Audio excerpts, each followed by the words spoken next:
Vinay, welcome to VGS. Thank you. It's so weird and so exciting having you on because we've known each other in dance class and we were just talking about how we've never really had like a proper in-depth conversation. Yeah. And the first one we're having is being recorded, which is wild. I know, and it's weird because we feel like we know each other. Yeah, like, we feel like we know each other really well. Yeah, I've followed like your whole entrepreneurship journey ever since you began, and I'm so excited to get into it. Yeah. So before we start, can we ask you to introduce yourself to those who may not know who you are? Yeah, sure. So I'm Vinay. I'm a queer and gender non-conforming Bollywood dance teacher and performer. Okay. That's my go-to introduction that I have written down. Concise and to the point. You are also the founder of BollyQueer. I am the founder of BollyQueer as well. I should add that in there, Yes, maybe in my introduction. So tell me a little bit about BollyQueer. So BollyQueer is a Bollywood dance space that celebrates and empowers the LGBTQI plus community. And what that means for me is that in a BollyQueer dance class, there's no gendered choreography. So there's no male moves, female moves. I also, within BollyQueer, have a performance team, and it's an all QPOC Bollywood dance group where there's also no gendered movement. There's no gendered costuming. So everyone has a choice of what kind of costumes they want to wear. There's no kind of adherence to heteronormative Bollywood performance that you see quite a lot with some of the Bollywood companies. We queer it up. We break the norm quite a lot with our performances. And yeah, so it's like that balance of classes and performance at the moment is mainly what we do. But yeah, the main theme is that it is for LGBTQI plus community primarily. It is to celebrate and empower that community primarily. And that's always going to be like the main drive behind BollyQueer. Mm-hmm. And is the space open to all?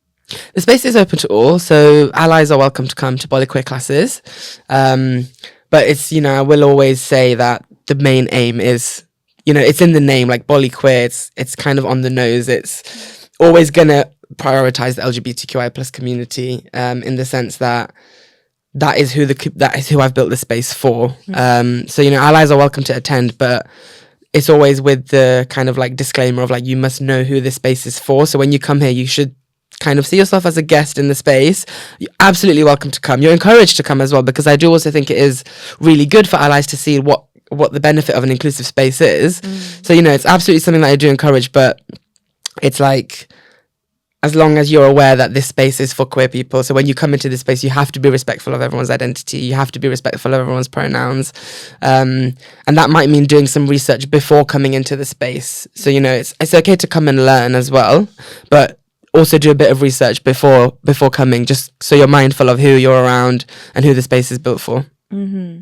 Are there any practical ways beyond doing the research prior to coming in class? Maybe specifically as an ally who might want to come to class? Like, I'm thinking of myself, for example. In what ways would I make sure that, I'm being inclusive of the people around me and also, aware of who it's for?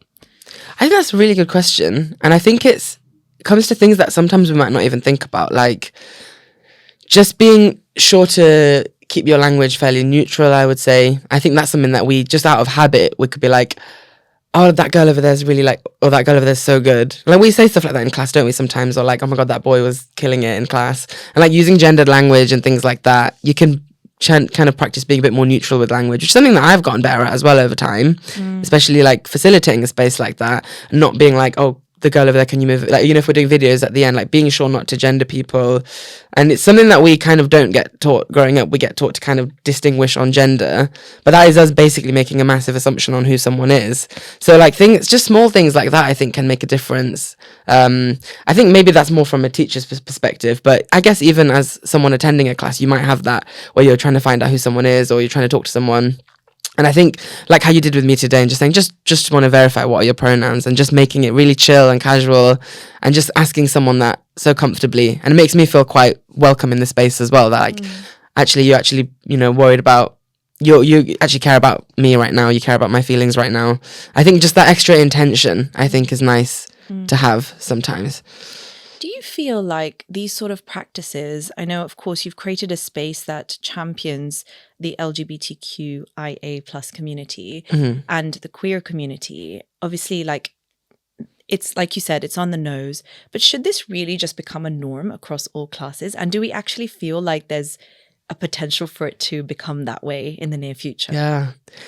This is really, like, it's another really good question, because the thing is, like, I obviously love that BollyQueer exists, but really, like, it shouldn't exist and it shouldn't need to exist. And we should get to a point where, because right now, the way it is that people that come to the class are like, I am so grateful for this space because there is nowhere else I can go to feel affirmed as a queer person who wants to learn South Asian dance or Bollywood dance. And it's like, essentially, it shouldn't be like that. You should be able to go to any of the classes on any calendar and go to that class and feel affirmed. Because I also do really believe that it's not that hard, if I'm totally honest, to make your class inclusive. And I think there are people who teach that are definitely allies, or who are definitely keen to be inclusive, but maybe just haven't done that little extra bit of research, or maybe they have, but they just don't know how to go about it, or they haven't reached out for support on how they could do it. But the potential is there because it's not that hard. It doesn't cost anything, I don't think. If anything, I think it will bring you more because you're opening your class up to more people. So the potential is there, but it's about whether people are willing or not to make that shift, or if it's something they care about. Because for me, it was important to do it because it directly affects me and my community. So I've got that drive to do it. Then I think allyship, the question is then, like, how much of an, like, what do we define an ally as well? Is it you're okay with me and my identity? Is that an ally? Or are you an ally if you're going to actually change your practice to be inclusive of the community? And what extra steps are you actually going to do? What actions are you going to do? Like, I think that's the thing that's interesting now, is that there are definitely, like, I wouldn't be like, that's a homophobic teacher that exists right now, but I'd just be like, there are things that you could be doing to be more inclusive that you might not be doing. Yeah. And I don't think it is like I don't want to do that, I don't want to be inclusive. I think it is literally just maybe like a not knowing how to make it more inclusive, or things are actually working fine for me right now. My classes are selling out anyway, so do I really need to do anything to be more inclusive? Maybe that. I don't know. Yeah. It's down to intent, isn't it? Yeah. Because you're completely right in that there does need to be some form of incentive for people to actually break out of the status quo. And that takes me to the next question, which is, you are in the Bollywood space, and, you know, Hindi cinema is notoriously known to be heteronormative, the way that the lyrics are written, the way that the dances are choreographed in Bollywood itself. So we're looking at the source now. So how do you envision that maybe changing over the years? Like, have you seen that change in Bollywood itself? And also translating that into now creating choreographies for yourself and navigating the dance space in the UK, which also is heteronormative by default. Yeah. How do we, I guess, get to a point where we are becoming a lot more inclusive of all genders and all types of experiences? Yeah, I feel like I'm starting to see, like, definitely notice some things changing within Bollywood. And yeah, that's actually a really good point that I'm thinking about now as well, is that, like, where do you put the accountability? Yeah. Like you said, the source itself is so far away. So, like, how can we expect classes here to be inclusive if we're doing Bollywood classes and all of the music and all of the entire industry isn't exactly inclusive as such, is it? So it's, yeah, like, where do we kind of point the finger? But then I also think then I've managed to do it as well, so it is possible to do here. Love that. It is possible to do here. Like, you can make Bollywood as inclusive as you can, and obviously there will always be lyrics that are problematic, there will always be songs that are problematic in some way. You can also choose not to do those songs as well. I think if there was a song that was majorly misogynistic and stuff, like, I wouldn't teach that song. If there was a song that had major, like, colorism in the lyrics, I wouldn't use it. I would try to not use it if I was aware of it. So I feel like, yeah, like, we can hold the industry to account, but we can also do things as well to make sure that we're still, because we do love Bollywood. Like, I love Bollywood, and I can still accept that it has loads of problems. But I think what's important is you can't just ignore those problems and be like, lol, Bollywood's great, love it, and then, like, just teach and not hold it to account. But like there are some songs that I might do which is from a film that is problematic, but I will always say in the class, like, by the way, this film has this issue, we should talk about that, because you can't just gloss over it. You know what I mean? For example, like with Dostana, I remember absolutely loving that film back in the day, because I was like, this is hilarious, this is so funny. Obviously when I rewatch it now, I'm like, this is so offensive for so many reasons. And I don't know if you remember the song Mad Daladla. Yes. Yeah, like, iconic song. I still love that song. And I'm like, this is such an offensive song. And I really want to teach it one day. And I think it would be so iconic to do a BollyQueer class to that song. But like discuss that it's really problematic and be like, this is a really homophobic song, like obviously. But like, let's take it, let's dance to it, let's make it ours. Because it's already out there, it's doing well, it's getting views anyway. So I'm like, why don't we take it, reclaim it, and like make it our own? So I really want to do that song. But yeah, I feel like Bollywood obviously has so many issues. But I feel like instead of just pretending that they don't exist, and I don't think I could ever like boycott the industry or boycott Bollywood music. Like I can't. I just love it too much, and it's a passion of mine now, and it is for me like my link to my like South Asian heritage. So I feel like I wouldn't be like I'm gonna just abandon it. But I think we can still hold it to account and be like, how can we change it? How can we make small changes here in our classes? Because I think we do like pass it on to like other generations that come to our class. As like dancers, we're promoting it on our Instagram all the time. Like if you think about the dance scene in London, like a lot of Bollywood, I mostly see like Bollywood through Instagram now, through dance videos, rather than at the cinema or through films. It's mostly through dance videos, through dance reels, videos going viral on Instagram. So I feel like we can also challenge it in our own ways online through our platforms. And I think I'm doing that through BollyQueer as much as I can. But I think it can also be done in the other mainstream Bollywood classes that exist as well. And I think what you said about like not always necessarily getting offended by something that maybe historically was offensive and we acknowledge that it's offensive. Yeah. But instead of getting visibly annoyed about it, we kind of reclaim it. Yeah. And we almost make a bit of a joke about it. Yeah. And kind of go, haha, like, yeah, the industry was really behind. It probably still is. But like, we are ahead of our time. Yeah. And so we can, you know, put it forward in a better light for our students. So I would love to know actually, how have your students evolved within BollyQueer over the years? Like you've now been running for exactly 3 years. Right? Yeah. So how has that? Oh my God, yeah. Yeah. Wow. Yeah. 3 years for you, right? So how, like, I guess as a teacher and as a choreographer, how have you felt watching them evolve and really reclaim their own identity, become more confident in the way that they dance, etc.? It's honestly the most wonderful feeling to see. And it's the thing that I love the most about BollyQueer. I love performing and I love the performance bookings that we get, but the classes is like where the real joy is, like where the heartwarming joy is. Because you see people come into the class and you can feel the nerves. And don't get me wrong, like with any class, there's nervous people. Any other of the other Bollywood classes that exist, people are nervous. It's quite an intimidating space to be in. But like there's an extra layer here of these are people who might have been pushed away from their identity and their South Asianness because the Bollywood school that they went to when they were younger misgendered them or made them feel like they were either too feminine with their movements or made them feel like they have to be more feminine with their movements and overly sexualize them.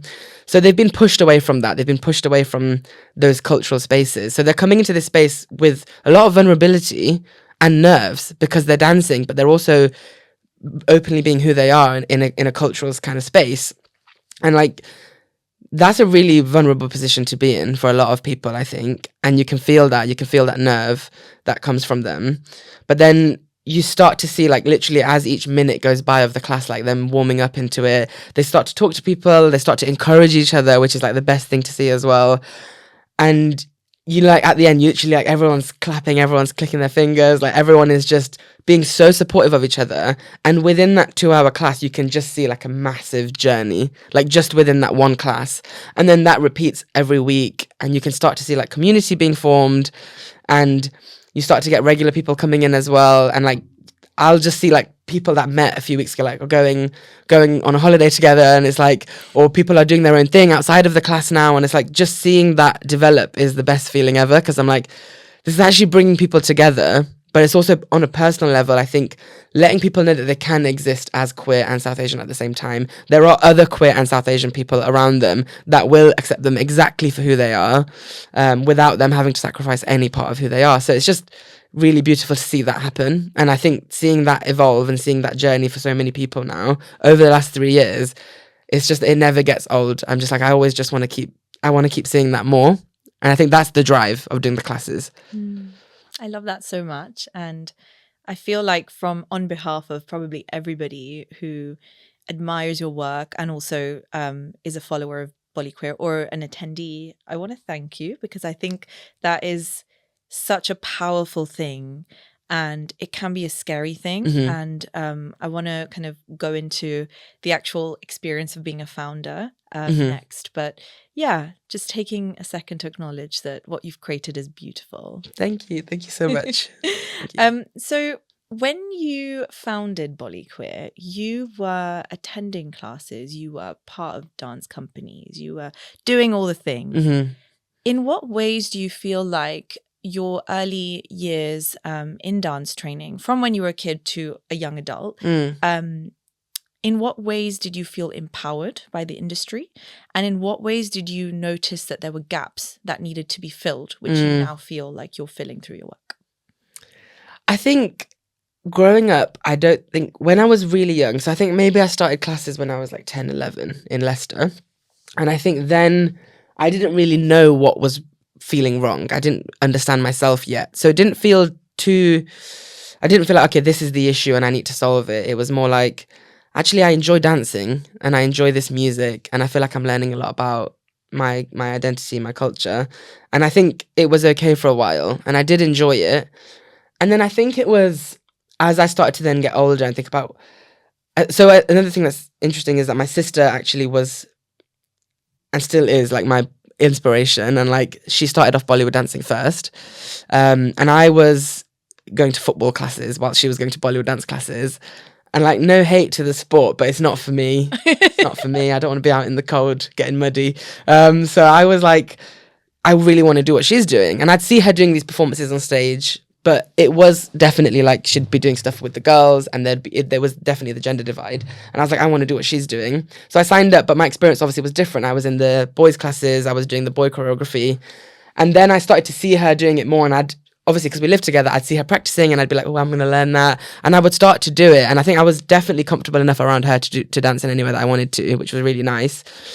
So I started to then explore like feminine choreography, I guess, because that is the way it is labeled. Things where I'm using my hips more, or, you know, like more of the like item songs that there are, or just even like the fun cutesy like Radha songs, and like starting to do all of those choreographies and thinking, actually, this is really nice, but why do I feel like I can't do this in the class? Why do I have to do this in my room? And like, why do I have to do this in secret? And then I kind of kept that all to myself for like a really long time. But then there were moments like when I was in some classes where I was like, I'm doing this in a way that's too feminine, and it was actually called out. And I think someone said like, looks too feminine, like other exact words I was once told, with the way I was moving to like a Bhangra song, like the way he's moving is too feminine, needs to change. And that got like actually told to me, like, you need to actually change the way you're moving.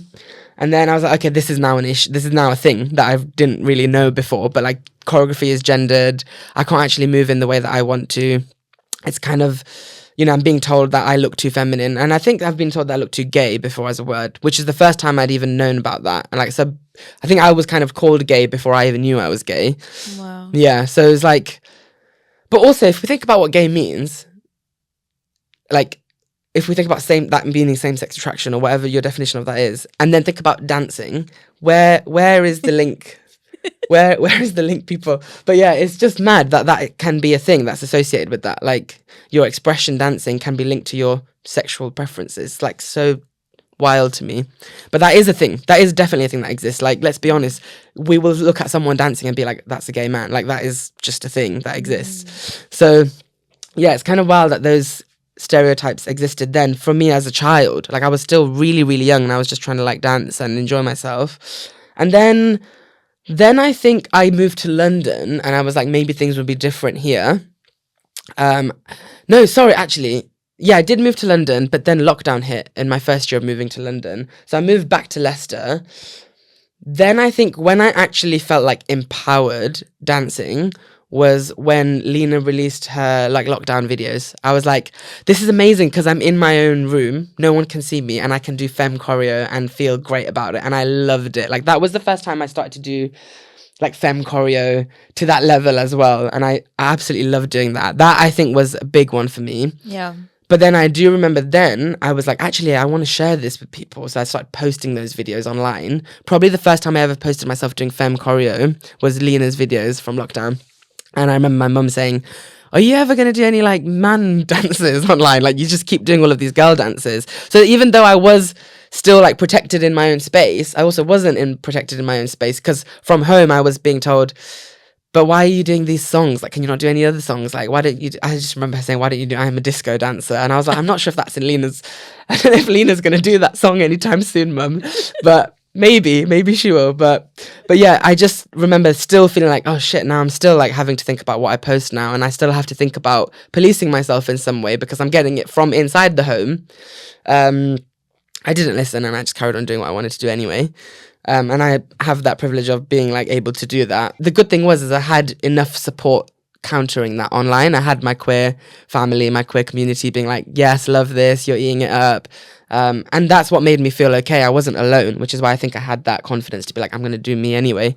So yeah, then that happened. Then I started to go to, Shiva's classes when Shiva was teaching. Yeah. That was like also the best experience, because I was like learning from a queer and gender non-conforming Bollywood dancer for the first time ever. I saw that, and I saw the talent as well, and I was like, wow, like that maybe could be me. Like I could maybe dance like this. And I was just so happy then as well. So then I did have my like little gems of like, this is where I feel joy, Bolly Femme, and then through Shiva's classes as well. I was like, I can be femme here. There's no judgment that I'm feeling here. And I think, I had that for a while, and then I was like, I want to also go to other classes as well. I want to also professionally dance as well. Like that would be amazing. And then I think that's when I started to see the gaps, and I was like, actually, I'm empowered in these spaces where I'm learning, but when I'm actually doing it professionally and when I'm doing these performances, and if I want to do this for work, I still have to make some sort of sacrifice. And I think that exists with, if I'm not wrong, all of the Bollywood companies that I know of anyway. The binary, the gender binary, and also the heteronormativity, and like if there's any romance sections, it will look a certain way, always. As far as I'm aware, anyway. Like, I might be wrong. But that's when I was like, okay, there's a big gap in like the need for queer affirming Bollywood dance performance, and also in beginners queer affirming learning spaces. And then also maybe even higher level as well, because the class that I was going to was a regular class that she was doing. And I don't think now there is that anymore, like from a queer or gender non-conforming person specifically doing Bollywood dance. So then I was like, I'm missing it. I'm missing it so much. Like I want a queer space where I can be with queer community doing Bollywood dance.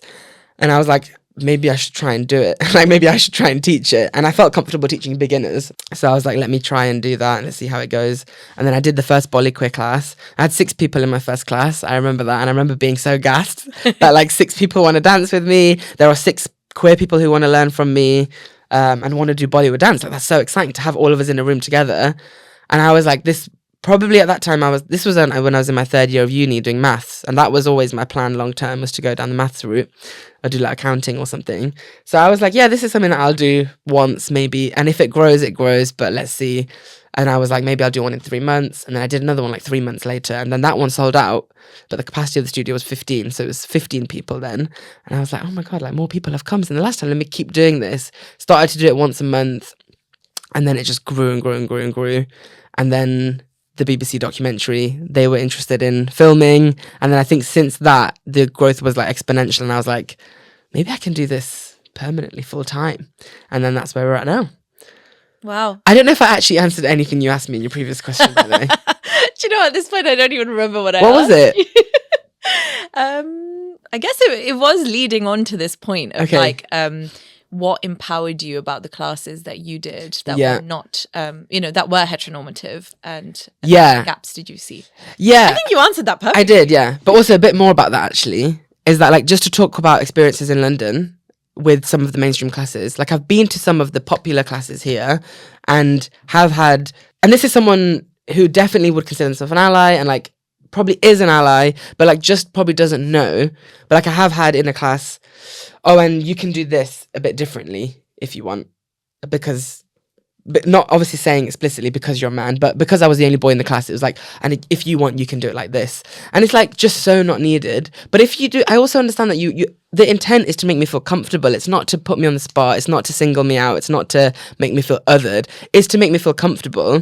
But like golden nugget for like any teacher is you can say, and for anyone who doesn't want to use their hips, you can do it like this. Right. And then everybody has a choice, because you might have women in the class that don't want to move their body in a certain way. Yeah. And your assumption is, oh, you're a man, you might not want to do this sexy move. Women might not want to do a sexy move. I sometimes don't want to do the sexy Exactly. move. And like, it's so amazing when you start just changing your language to whoever doesn't want to do this can do it like this. Because you're not wasting any time, because you're saying it to me anyway. So if you're going to say, oh, and you can do it a bit like this, instead of pointing someone out and being like, that person is a man, therefore they should do it like this, you can literally say, for anyone who wants to do it like this, you can do it like this. And then everybody has a choice. And you will see some of the women doing it like that as well, because women are overly sexualized in Bollywood spaces all the time and have been for the longest time. So it's an option for everyone. And that's why making your class more inclusive for the queer community will make it more inclusive for everyone in the space anyway. And you won't even realize that's the power that it can have by just trying to be more inclusive.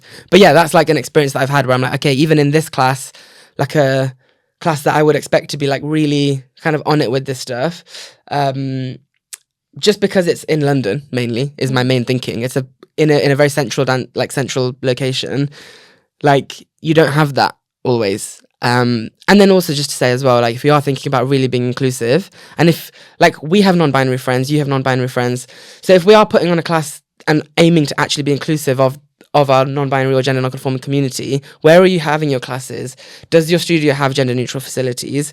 Or are you actually going to invite your non-binary friend to a class and be like, you now choose which one you're going to go in? Like, do you actually feel comfortable doing that? And it's like, so then we should start thinking beyond like gender neutral language as well. Like, who are we giving our money to as well? Is that studio maybe open to potentially for that 2 hours having a gender neutral option as well? Because that can happen. Like I've spoken to studios before and they're like, whilst your class is on, we'll make a gender neutral facility for anyone who wants to change in there. And it's fine, it benefits everyone. Studio doesn't have to structurally change the entire architecture of their building. But it's like just having conversations can be like enlightening, and you can think actually there are workaways around this, and now someone might feel a lot more welcome here in the space. They don't have to choose between identities, they don't have to choose between, they don't, like, you're actually sending someone back to like the deepest, darkest parts of their brain where they had to once decide who they are and pick a category. They just want to come to a dance class and dance. Like, do you want to make them have that choice? Do you want to put them through all of that? And it can happen with the way you refer to them, but even structurally in the building, like, is it a queer affirming building in certain aspects? Does someone feel welcome in the space like that? And those are things that I noticed in the spaces that I was going to, and I was like, yeah, I actually need to think about studio space as well, and you know, how to actually really be inclusive and also support organizations that are willing to be inclusive as well. Yeah, because I think it's such a good point that sometimes it's not about restructuring the entire building. It's just about having the conversation. Yeah. And so much of it is about the words that we're using and, you know, retraining our brains to just be not singling people out, but actually like making people comfortable enough that they can just exist as they are without having to go down that deep dark hole in their brain. Like, yeah. You know, I've never thought about it that way. Like, to me, I feel like studio space is so scarce in London, and it is hard. Every choreographer knows this right now, yeah, like how hard it is and stuff. But there are small ways in which you can do it. So I think these are all really good tips for anyone who might be listening.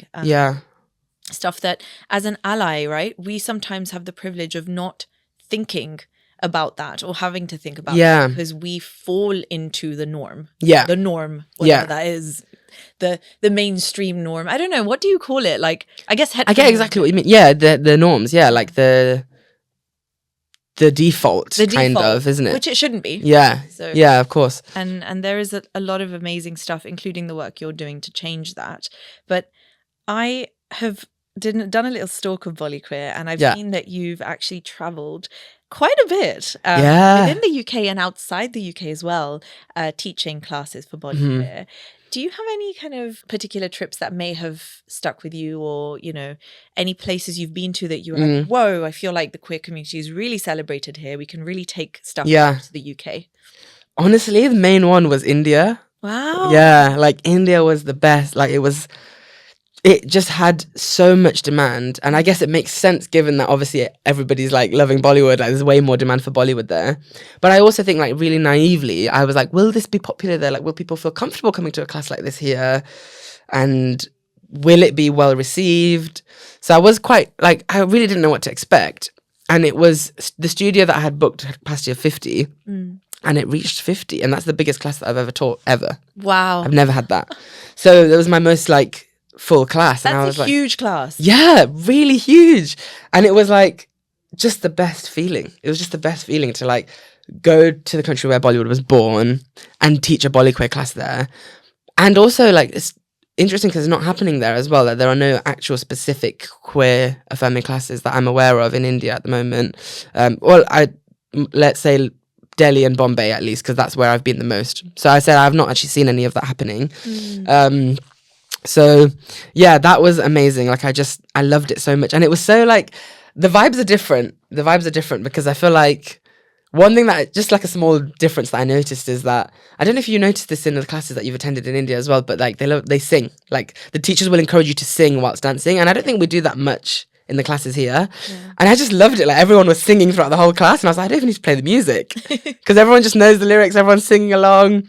And it was like, you could see that like real like excitement of like, oh my god, like, this is a song that I've been listening to for so many years growing up, and I can actually dance to it as myself and be myself around other people like me. And you could really feel that excitement. And then obviously I have that with my classes here as well, but it felt really there that like there was such a lack of like queer sober spaces that exist. There's a lot of just club nights there, like, for queer people. I think that's what a lot of people told me as well, that like, it's actually so nice to just be like chatting to people and dancing with people and singing with people. I think here we have a lot more of that here. Like, we have queer karaoke, we have queer fitness classes, queer book club. We have a lot of that here. But like, the need for queer sober spaces there, like, it was really big, and I think people really enjoyed that.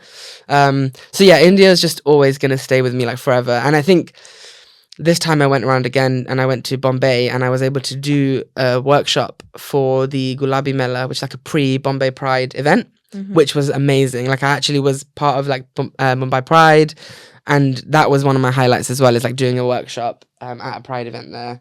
And again, just seeing like the joy, seeing the excitement for BollyQueer. But it's kind of sad at the same time, because then it's like, everybody was like, so when's the next one? And I was like, I have to go back, but I don't want to go back. But then I do want to come back, because then I have BollyQueer here too. And now this is the issue. Like, another one that I would say that is like quite a special one is Amsterdam, because Amsterdam was supposed to be a one-off whilst I was there for Hollybobs, and now I go every 2 months to teach, because it did so well and people really enjoyed it and people really want it. So I'm like, I'll just keep coming back then, because I really love teaching, and I feel like if I can do BollyQueer in as many places as I can, like, it's the best feeling ever. I'm doing what I love, and I'm meeting so many amazing queer people, and I can't think of anything greater than that I'm able to just meet so many wonderful queer people. So I'm doing Amsterdam now quite regularly. I'm going next week actually to teach there. But yeah, it's just now getting to a point where I'm like, how do I do BollyQueer in India, Los Angeles, Amsterdam? I'm doing one in Brussels as well this week. So it's like, it's doing well everywhere, but like, how do I keep it up? And this is where I think one of the things we were going to discuss is like future of BollyQueer. Yeah. I've got a lot of thinking to do. Yeah. But I don't actually know. Honestly, like, I have no idea, and I have no idea how to do anything, and I'm figuring it all out as I go along. Would you consider expanding the team? So yeah, this is kind of where I'm at right now, where I'm like, I would love to expand, and I am expanding, and I I'm really lucky that I've got like some wonderful people that help me out and like cover classes for me, and that was a big move. It was like the first time, and I remember I was performing. I had a gig somewhere, I can't remember where now, and a BollyQueer class was happening, and I was like, this is the first class that's happening where I'm not there, and it felt so strange, and it was really hard to like stay away from my phone, not because I don't trust whoever, of course not because I don't trust whatever's happening, like I knew it would be fine, but it's just that like, there's so much intention that goes into a BollyQueer class. It's not as simple as, can you cover my dance class for me and teach any routine? It's can you make sure people feel included at the beginning? Can you go around and make sure everyone feels okay? Can you introduce all the new people to each other? Can you facilitate a safe space? Can you make it warm? And I just always want that warmth to be there. So I think like there's so many things that I put into it, but I think maybe a bit too much sometimes, because I'm like so protective of it, and I just have like, I think I've like tried really hard to make it feel as inclusive as possible.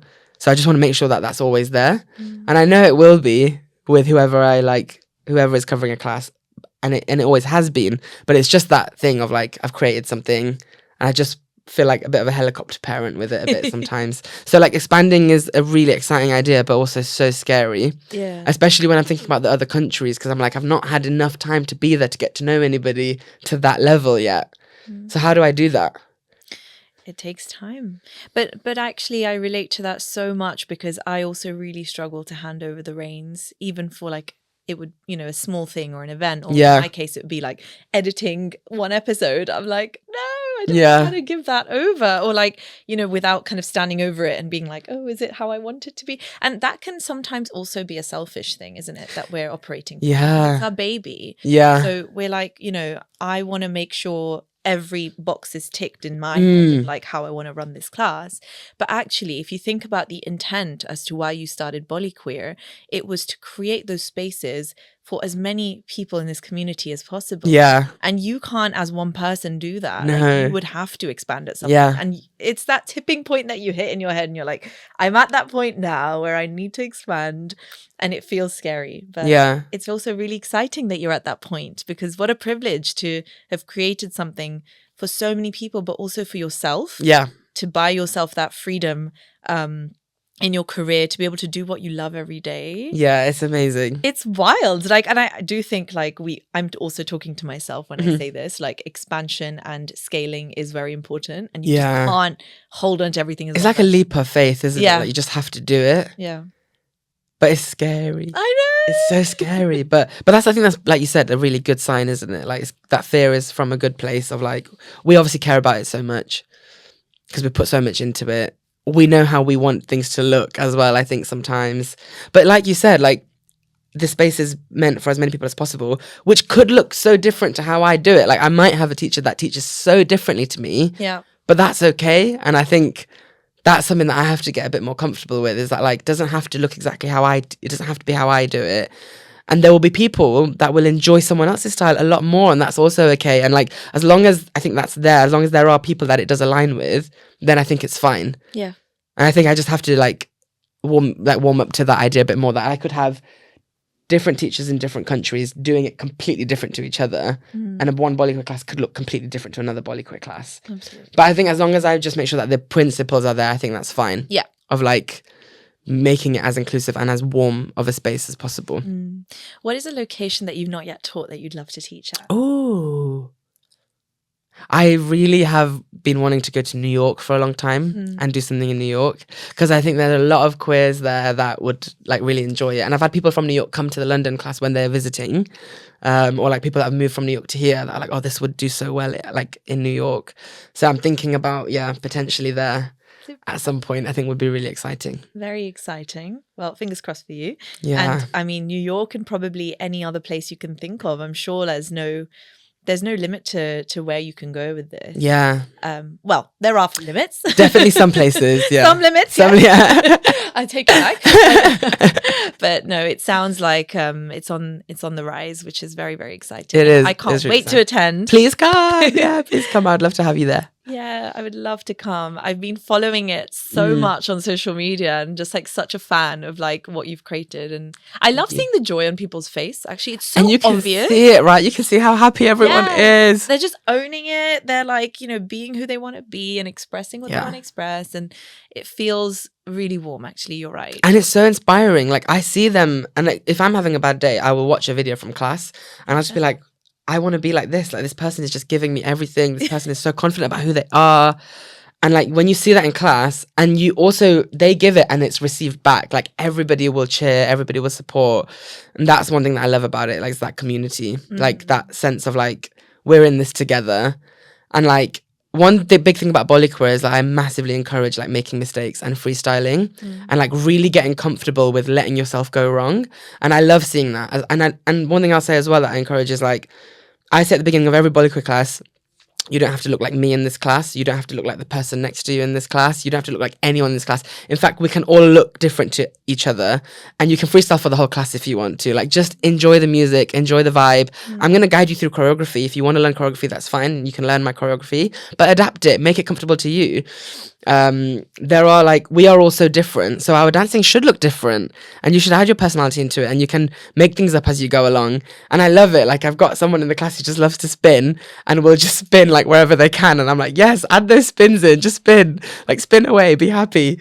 And like, you know, some people love like using the hair flicks, and like you just start to see these like little elements of everyone's personality come out, and everybody looks so different, and I just love that. And I think one thing that it reminds me of, and I think Shiva said this in a panel talk, and it's just always stuck with me, is like, there are as many genders as there are people, because everybody's so different. Like, we might be somewhere on the spectrum, might be all the way here, we might be a bit more like exploring things on the spectrum, wherever. But similarly to a dance class, like, because of that, we don't, like, the Bollywood dance space that exists currently is like, there are two genders, so you do the girl choreography, you do the male choreography, and you all should look the same as each other, and you all should look the same as each other. But like, if there are as many genders as there are people, then also within our movement, within our self-expression, we are okay to look different as well in the dance class. It's not a performance. It's not, you're not on stage, you're not, the intent is you're there for yourself, Yeah. you're there to learn and express and feel. Exactly. So you can do that in a way that feels comfortable to you. Yeah. But then what's also interesting about that is one thing that I started to then, when I got reached out, so when we got our first like client reach out to us for a performance booking, this was also like very early days BollyQueer, where I didn't have a performance team. I just was teaching BollyQueer classes. And I think this client like assumed that we had a performance team and was like, would love to book you for this event. We want this many minutes on stage. This is the budget, can you do it? And I was like, yeah, sure, our dancers are available on this date, ready to do this gig for you, like fully faking it till I make, like faking it till you make it was the definition of that, because I had no, then I was like, shit, like I need to get a team of dancers together. Now BollyQueer is also a performance team apparently, need to get costumes, need to do rehearsals, need to do auditions. So I was like, okay, now I'm entering the performance space. Now how much space do I have to be self-expressive? Now I've got a client who's paying me for something that they want to see on stage. But what they've asked for is a Bollywood dance performance.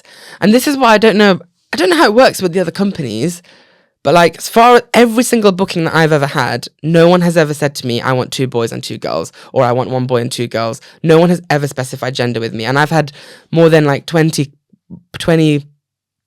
between 20 and 30 like corporate bookings, I would say, and then like the pride bookings as well. Obviously they're not going to specify like that, but even the corporate bookings of like big companies, like finance companies, things like that, they have never said like, we need this to be a heteronormative boy, this many boys, this many girls. By the way, can the girls wear skirts and can the boys wear trousers, and can the girls be shaved, please? Like, no one ever specifies that. Like, I've never had that anyway. I've just been told, we've got a Diwali event and we want to have a Bollywood dance and we love the vibe of your company, can you do a Bollywood dance for us?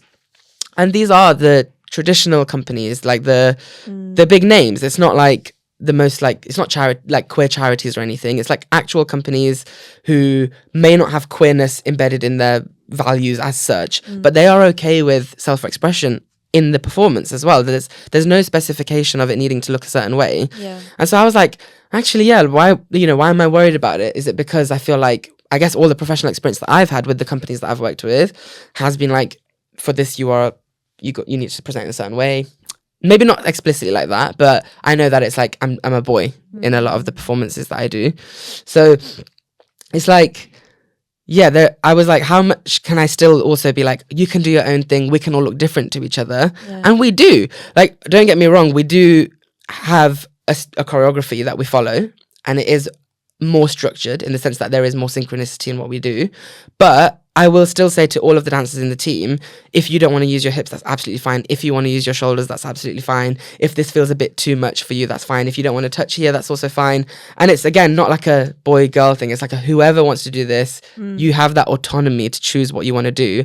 And if the client isn't happy with it, I'm allowed to swear. Yeah. Yeah. Then, like, fuck the client then. Do you know what I mean? Like, if the client's like, oh no, I don't like how there's no symmetry of boys and girls, then we don't want that kind of client. So then, but I've never had it. No client has ever been like that with me.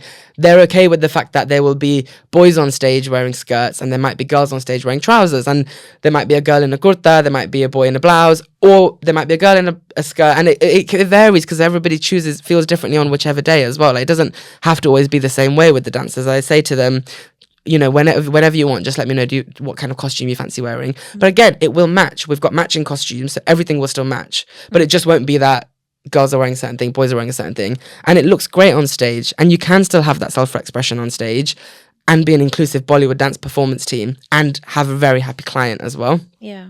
And it doesn't actually take that much. No, not at all. It just requires that tiny little bit of extra like thought and intent and like, actually, how do I make sure that my dancers feel comfortable and happy in themselves? And I don't know, like, do you really want to be telling like all of them, like, you all need to have your hair like this, you all need to do this color makeup, you all need to wear your earrings like this, and you all have to wear this color bangle? And then like, as a client as well, like, do you really want that like uniformity on stage? Like, it's not real. It's not real, and it's boring. Yeah, and it's like, that's what I love about ours, is that like someone will do something really cute with their hair in a certain way, someone will do something different. Some people wear makeup, some people don't. Yeah. Like, these are all personal choices. Body hair as well is a massive personal choice that I think in the Bollywood dance space doesn't become a personal choice. It's like, if you're doing a Bollywood dance performance, you need to shave, you need to look like this. And it's like, where's the autonomy gone then? Where is the self-expression? Where is the inclusivity? So it's like, I did have the concern that I was like, now I'm entering this corporate space, and like, this is a lot of where my income might be coming from now. Am I going to have to sacrifice my values? Like, how far can I go with that? Do I want to do that? Do I feel comfortable doing that? And like, I haven't had to do that because I've been strong in it, and I've been like, no, actually, I'm going to stick to what we've got. I'm going to stick to my main principles, because there's no way I'm going to ask my dancers to do anything that they don't want to do ever. So that's just who we are. Let's see what the clients say. Let's see the feedback we get. And the feedback's always been amazing. And it's actually always been so positive that they can feel the joy on stage, because everyone's happy. Everyone's dancing in a way that they feel comfortable in. So yeah, I think with the classes, there is that big encouragement of self-expression, but it can also come on stage as well. Yeah. And vis-a-vis, I feel like they wouldn't come to you if they didn't have those, you know, the openness to being accepting of the way that you run BollyQueer. They seek you out for that reason. Yeah. And I think that's so nice, because you are actually attracting more of that into your life. Yeah.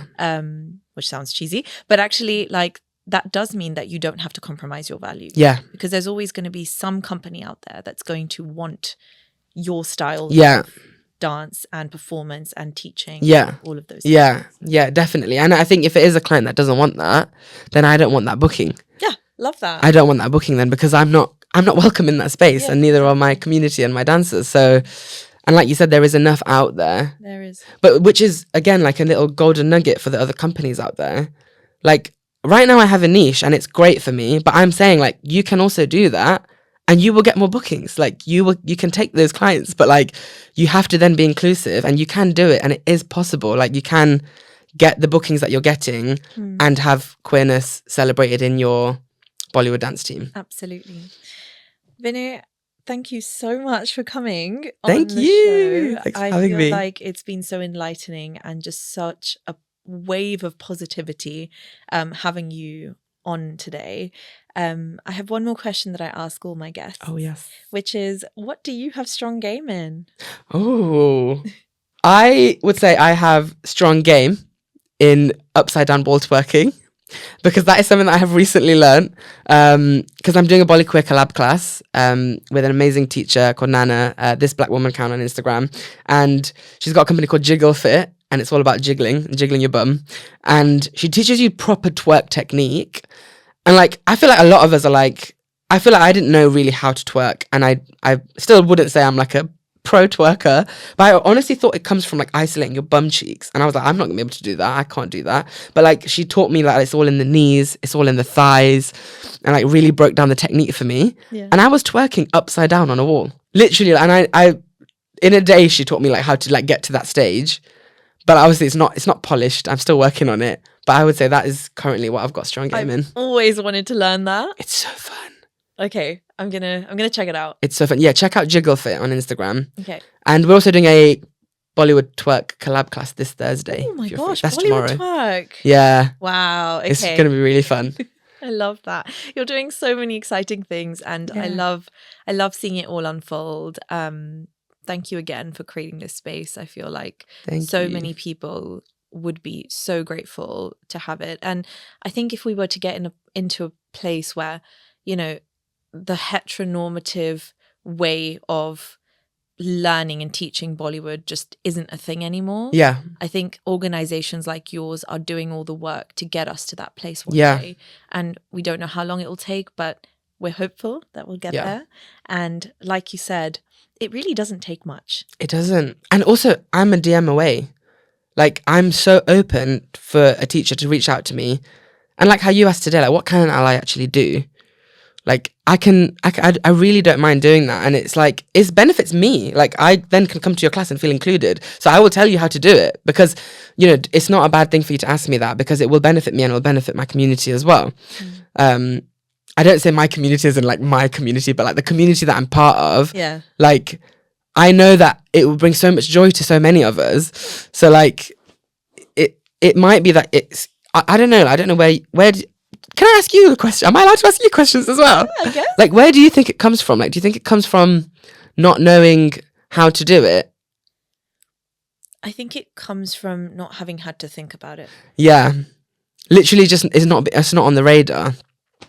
So it's like, yeah, maybe that is it. But then maybe the incentive can be then, if it doesn't necessarily directly benefit you in terms of you don't need it to be an inclusive space for yourself or for your friends maybe, but then see it literally from a point of it will get you more customers. And that's my way of trying to be like, there's your incentive, and now open it up for all of us as well. But then also it's like, is that really what we want? Like, do we want that to be the only incentive? And then do I want to go to a class where that's your only incentive to make it inclusive? Maybe it's the first incentive. And then once they're doing it well, then they see the benefits that it's brought as a side effect. Yes, yeah. That's true, yeah. I think it has to start somewhere, right? It has to start somewhere. But whatever it is, like, BollyQueer right now is the only Bollywood company, I think, in London at the moment that is, like, specialising in opening up Bollywood dance to the queer community. So if you are a queer Bollywood dance teacher in London and you are interested in doing something for Pride Month, for LGBT History Month, but also ideally throughout the entire year to make your class a lot more inclusive and to open up to the queer community, then there's something that exists for you to collaborate with. There is something that exists for you to reach out to and be like, actually, what can I do? How can we work together? And also, how can we support you as well? Because you should be giving back to the community as well. So there are ways in which it can work. There are ways in which collaboration can work. I understand people might not want to reach out because they're like, oh, but I don't want to make you feel like I'm using you for your time or your knowledge. But we can work together. Like, we can figure things out. There are spaces that I would also like to enter. Like, I would love to also enter other of the, like, mainstream dance spaces as well, and just share like what BollyQueer has done. And I would also be interested in that as well. So like, we exist, we're here. You can reach out to us. It would be nice to see more of that. It would be so nice to see more of the mainstream dance girlies and teachers like making an active effort to make their dance classes more inclusive, because I think I'm quite like easily approachable, and I think I'm quite chatty to people as well. And I'm saying it like right now as well, like, you can reach out to me. Thank you so much, Vinay. And well, see you in class, I guess. Yeah, I'll see you there.